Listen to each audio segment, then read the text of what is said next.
Hotel management പരിശീലന രംഗത്തെ പ്രമുഖരായ Amalanagar institute of hotel management സ്റ്റഡീസിലെ professional diploma in hotel management വിദ്യാർത്ഥികളുടെ കോൺവൊക്കേഷൻ സെറിമണി തൃശൂരിൽ നടന്നു.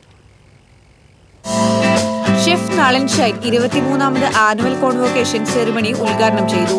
റാഡിസൺ GM ആൻഡോ തോമസ്, പാചകരാണി രജനി സുജിത്, IHMS പ്രിൻസിപ്പൽ സുധാ ശിവദാസ് തുടങ്ങിയവർ സംസാരിച്ചു. കേന്ദ്ര സർക്കാരിന്റെ MSME അംഗീകാരമുള്ള വൈഗ എഡ്യൂക്കേഷണൽ ട്രസ്റ്റിന് കീഴിൽ 20ലേറെ വർഷത്തെ പ്രവർത്തന പാരമ്പര്യമുള്ള സ്ഥാപനമാണ് IHMS. ഇവിടെ BSc catering science and hotel management, professional diploma in hotel management, diploma in cruise and hospitality management, diploma in hotel and hospitality management എന്നിവയിൽ കോഴ്സുകളുണ്ട്. കൂടാതെ 6 മാസ കോഴ്സായ ഹോസ്പിറ്റൽ അഡ്മിനിസ്ട്രേഷൻ, സ്ത്രീകൾക്കും വിദ്യാർത്ഥികൾക്കുമായുള്ള ഹ്രസ്വകാല കുക്കറി കോഴ്സുകൾ തുടങ്ങിയവയും വിജയകരമായി നടത്തിവരുന്നു. പഠനത്തോടൊപ്പം ജോലി ചെയ്യാനുള്ള അവസരവും പരിശീലന ശേഷം 100% പ്ലേസ്മെന്റ് സൗകര്യവും വിദേശ രാജ്യങ്ങളിൽ ജോലി നേടാൻ ആഗ്രഹിക്കുന്നവർക്ക് പ്രത്യേകം തയ്യാറാക്കിയ പാഠ്യപദ്ധതിയും ഒരുക്കിയിട്ടുണ്ട്.